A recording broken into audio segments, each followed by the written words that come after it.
Hello, and welcome to this session of Realistic Medicine for the Quality Week for NHS Lanarkshire. My name is Babu Mukhopadhyay. I'm a clinician, a consultant physician based at University Hospital Myers, and I'm the clinical lead for the Realistic Medicine program in NHS Lanarkshire. Today we're going to present some work that we've undertaken along one of the themes of realistic medicine based on the Atlas of Radiation. But before we do that, let me give you a quick brief on what realistic medicine is about and what we have been doing. So realistic medicine is a Scottish Government's health policy which puts the patient or the person receiving care at the center of decision making.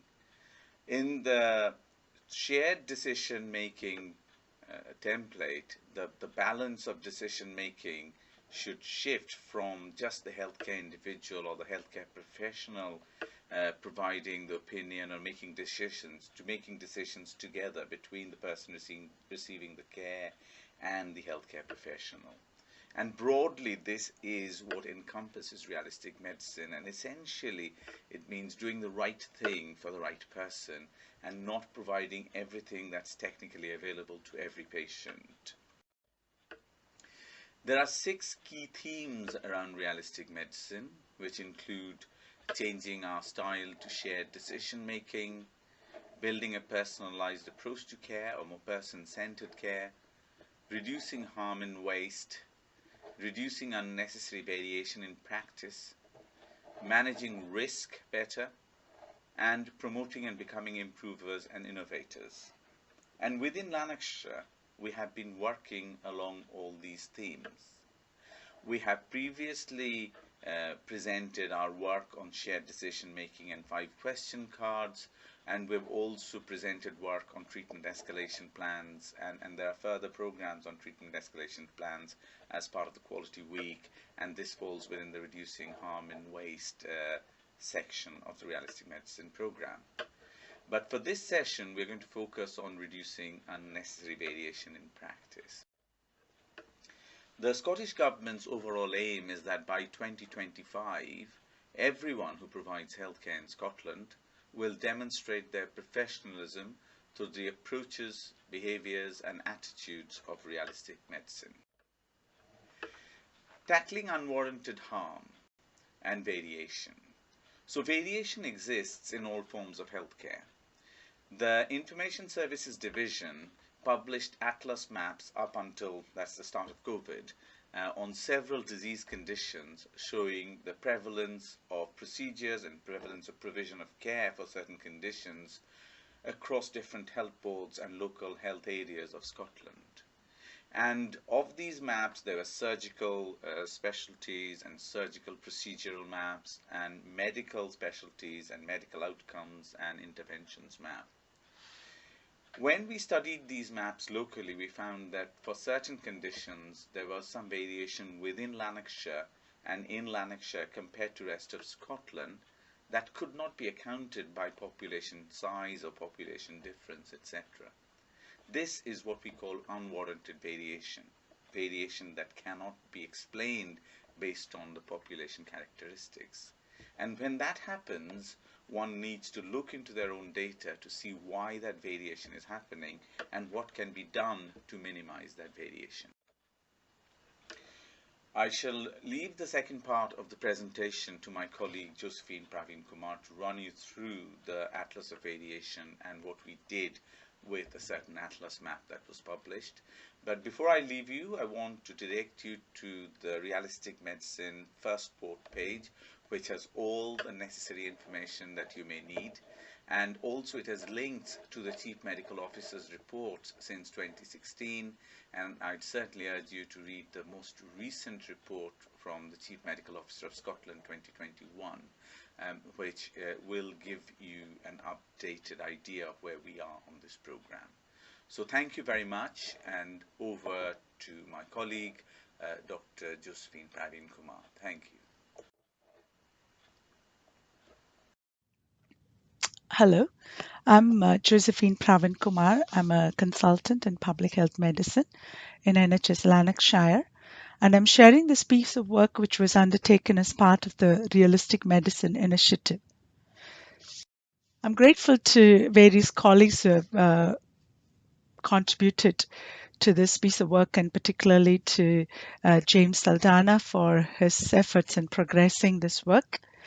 And we started working on this in the pre-COVID era, which seems like a long time ago now. And although we had intended to do a more comprehensive analysis to inform the service configuration and redesign, we haven't been able to undertake this in a systematic way as we would have normally done, involving all key stakeholders and refining the analysis. So, what I'm presenting today is really an overview of where we got to and some of the conclusions and recommendations from this work. I'll give a brief description of the Atlas of Variation as it provides the context, and apologies to those of you who are already familiar with this. I'll then cover the analysis that was undertaken to explore the high rates of cholecystectomy in Lanarkshire, and also share with you some details of the local audit and the agreed way forward based on the findings. So the Scottish Atlas of Variation was first published in 2018 and is similar to what has been developed in other countries, so by NHS England, Australia, and Canada. It is an important tool that helps highlight areas of variation in practice and is primarily focused on dealing with the two critical principles of realistic medicine. The first one being identifying and reducing unwarranted variation, and to support the reduction of harm and waste within the health service. Now, unwarranted variation can mean both underuse of high value interventions or undertreatment, or overuse of low value interventions. I've highlighted the aims of the atlas here. So the first one is that uh, you will be able to highlight geographical variation across Scotland, across the various boards and by local authority. But the key objective is really to facilitate discussion about the variations that we note and promote quality improvement. Some of the questions a service might wish to explore are the so what aspects. So, is the variation significant? Does it highlight differences in local clinical practice that needs addressed? Is there inequity to access to services or the treatment provided, which is something I'm very interested in from a public health perspective? And the AOV is really meant to help review the local rates that are standardized and also the trends in comparison to Scotland and other boards. A really important point to note is that when we're reviewing the rates, we need to remember that average is not always ideal, and that high or low values doesn't necessarily mean there are worse or better outcomes, access or activity, because an ideal rate is not normally known unless it is available from published literature or indicators that are already readily available. So in January 2019, the Scottish Atlas of Variation published maps on cholecystectomy rates for NHS Lanarkshire and Scotland.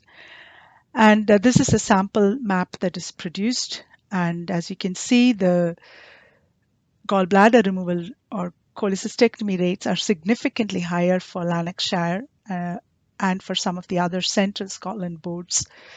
The 99.8% confidence interval tells us that we can be pretty confident that the value indicated for Lanarkshire contains the true rate for us.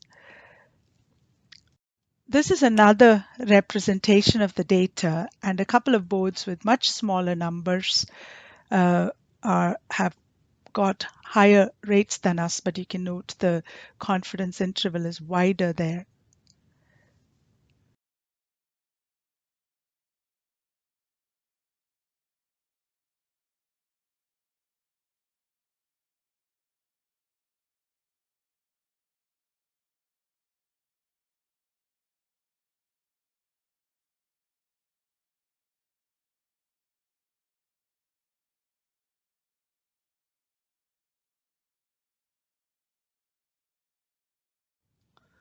So this slide presents the rates in two large health board areas and Lanarkshire.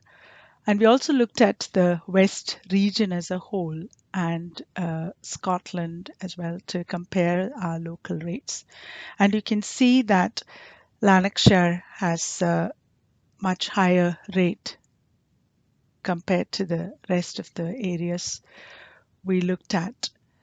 And on the right side, we can see the rates that were published by the Atlas and the number of procedures across various boards, their population size.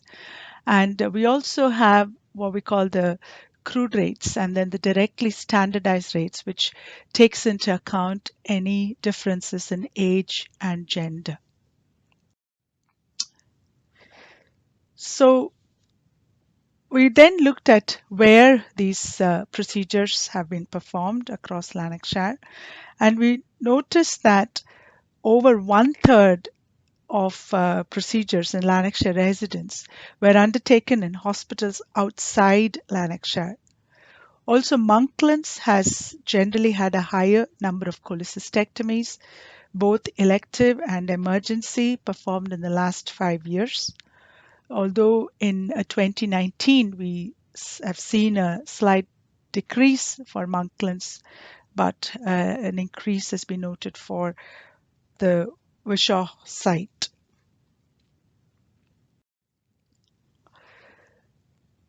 This slide provides the total number of emergency procedures performed in Lanarkshire hospitals, including laparoscopic cholecystectomy. And you can see that it is pretty consistent over the last 3 years.